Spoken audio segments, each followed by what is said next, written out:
আমাদের জীবনে অনেক মানুষ আছে খুব বাজেভাবে কথা বলে যদি ঘরের স্বামীরা কাজ করে।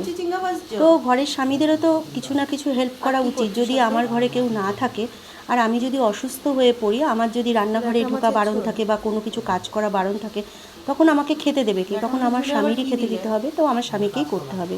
তো নমস্কার বন্ধুরা, মনের স্বাদ খাওয়ানে সকলকে অনেক অনেক স্বাগত জানাই। আশা রাখি সবাই খুব ভালো আছেন।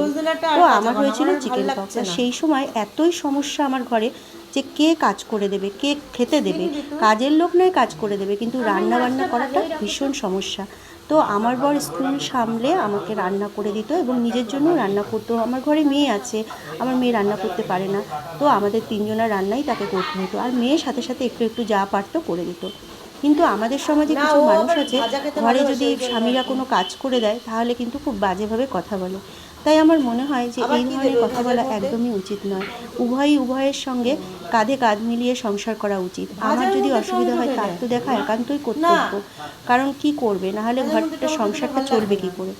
তো এই জন্যই আজকের এই ভিডিওটা আমার করা, কারণ আমাকে 7 দিন বিছানায় থাকতে হয়েছে এবং আমি রান্নাঘরের সাইডে দাঁড়িয়ে কথা বলছিলাম। তো আমার এগুলো ছোঁয়া বারণ। চিকেন পক্সে সবাই জানে যে ছোঁয়া নাড়া বা ঘরে মানুষের থেকে একটু দূরত্ব বজায় রাখা, এইভাবেই চলতে হয়।